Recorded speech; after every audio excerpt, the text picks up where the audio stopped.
بسم اللہ الرحمن الرحیم۔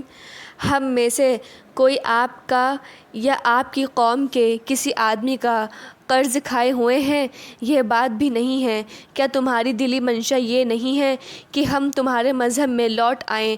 بے شک ہم یہی چاہتے ہیں۔ کیا تم بتوں کو نہیں پوجتے ہو؟ ہمارے باپ دادا کا مذہب یہی ہے، تمہارے باپ داداؤں کا بھی یہی مذہب تھا، اب تم نے نیا دین اپنا لیا ہے۔ جب نجاشی نے دیکھا کہ بات بڑھتی جا رہی ہے تو دونوں کو خاموش رہنے کا حکم دیا۔ دونوں چپ ہو گئے۔ نجاشی نے حضرت جعفر طیار سے کہا، تمہارے نبی پر کوئی کتاب بھی نازل ہوئی ہے؟ حضرت جعفر طیار نے جواب دیا، ہاں، ہمارے محترم نبی پر قرآن مجید نازل ہو رہا ہے۔ اس نے پوچھا، تمہیں قرآن کا کوئی حصہ یاد ہے؟ یاد ہے تو سناؤ۔ تمام مسلمان ہاتھ باندھ کر کھڑے ہو گئے۔ حضرت جعفر نے سورہ مریم کی تلاوت شروع کی۔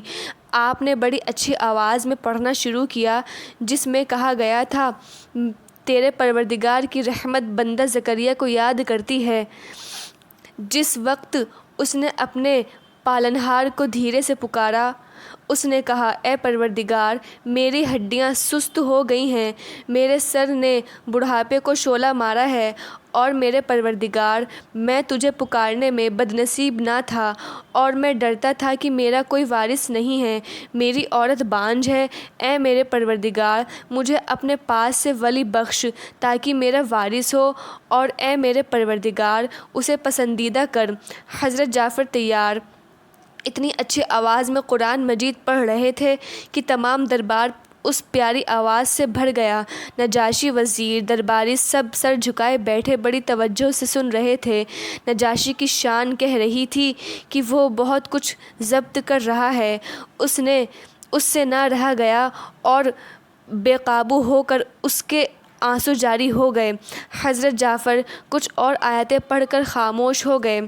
دیر تک آپ کی آواز گونجتی رہی۔ کچھ دیر بعد نجاشی نے سر اٹھایا، ریشمی رومال سے آنسو پوچھا اور کہا، خدا کی قسم، اس کلام سے سچائی کی بو آتی ہے۔ یہ ایسا ہی کلام معلوم ہوتا ہے جیسے کہ تورات میں ہے۔ میں اقرار کرتا ہوں کہ یہ کلام انسان کا کلام نہیں ہے بلکہ یہ خدا کا کلام ہے۔ نجاشی نے ان لفظوں سے کہا، مسلمان اس لیے خوش ہوئے کہ انہیں امید ہوئی کہ شاہ نجاشی انہیں قریش کے وفد کے حوالے نہ کرے گا۔ وفد والوں کو یہ ڈر ہوا کہ شاید وہ یہاں سے ناکام ہو جائیں گے۔ عمرو بن عاص نے نجاشی سے کہا، حضور، غضب تو یہی ہے کہ جب وہ کلام پڑھتے ہیں تو محمد صلی اللہ علیہ وسلم ان کو لکھ کر دیتا ہے تو سننے والے پر بڑا اثر ہوتا ہے۔ یہ کلام خدا کا کلام نہیں ہے بلکہ محمد کا کلام ہے۔ حضرت جعفر طیار کو عمرو کی اس بیہودہ بات پر بڑا غصہ آیا، اور غصے کی وجہ یہ تھی کہ عمرو اچھی طرح جانتا تھا کہ حضور صلی اللہ علیہ وسلم ان پڑھ ہیں، لیکن نجاشی کو دھوکہ دینے کے لیے اب کہہ رہا تھا کہ وہ لکھ دیتے ہیں۔ انہوں نے جوش میں آ کر کہا، عمرو، سچ بولو، کیا تم نہیں جانتے کہ حضور امی ان پڑھ ہیں؟ نجاشی بھی بول پڑا، لگتا ہے تم جھوٹ بولتے ہو۔ جب تم اس بات کے قائل ہو کہ وہ لکھنا پڑھنا نہیں جانتے تو ایک ان پڑھ کا کلام اتنا زوردار کیسے ہو سکتا ہے؟ تعصب نے تم کو اندھا کر دیا ہے، تم سب کچھ جانتے ہوئے بھی انجان بنتے ہو۔ عمرو ڈر گیا۔ اسے ڈر ہوا کہ شاید نجاشی اسے اور اس کے ساتھیوں کو دربار سے نہ نکلوا دے۔ اس نے فوراً کہا، ایک بات کہنی رہ گئی ہے۔ نجاشی نے پوچھا، وہ کیا ہے؟ عمرو نے کہا، یہ لوگ حضرت عیسیٰ کے بارے میں بری بری باتیں کہتے ہیں، انہیں خدا کا بیٹا نہیں مانتے۔ ایک پادری نے کھڑے ہو کر عمرو کے ان لفظوں کی تائید کی اور کہا، یہ بات بالکل صحیح ہے، یہ نئے مذہب کے ماننے والے خداوند حضرت عیسیٰ کی شان میں گستاخی کی باتیں کرتے ہیں۔ یہ سن کر نجاشی کو غصہ آ گیا۔ اس نے حضرت جعفر طیار سے کہا کہ یہ کیا صحیح ہے کہ تم حضرت عیسیٰ کی شان میں گستاخی کرتے تھے؟ حضرت جعفر طیار نے پوری ہمت سے کام لیتے ہوئے جواب دیا، یہ بھی غلط بات ہے۔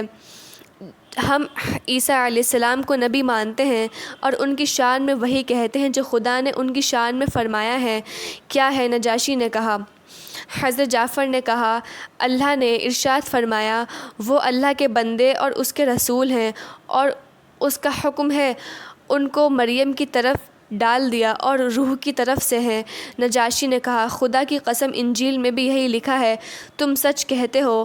اب امر کو یقین ہو گیا کہ نجاشی مسلمانوں کو ان کے حوالے نہ کرے گا۔ اس نے کہا، بادشاہ، ہمارے یہ آدمی ہیں جو ہم سے اپنی قوم سے اور اپنے ملک اور اپنے معبودوں سے باغی ہو کر بھاگ آئے ہیں، اس لیے آپ ان کو ہمارے حوالے کر دیں، یہی بہتر ہے۔ نجاشی کو جوش آ گیا، بولا، ہرگز نہیں، انہیں میرے ملک سے کوئی طاقت نہیں لے جا سکتی۔ تم مجھ کو لالچ دینے کے لیے یہ تحفے لائے ہو، ان کو واپس لے جاؤ اور قریش کے سرداروں سے کہہ دو کہ حبشہ کا بادشاہ ایک مسلمان کو بھی تمہیں واپس نہ دے گا، اور اے مسلمانوں، تم آزاد ہو، پوری بے فکری سے تم یہاں رہو، جب تک میں زندہ ہوں کوئی تمہارا بال باقا نہیں کر سکتا۔ حضرت جعفر تیار اور تمام مسلمانوں نے نجاشی کا شکریہ ادا کیا۔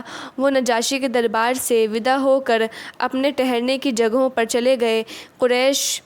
قریشی وفد تمام تحفوں کو لے کر بڑی بد دلی سے ودا ہوئے اور اس دن جہاز پر بیٹھ کر جدہ کی طرف روانہ ہو گئے۔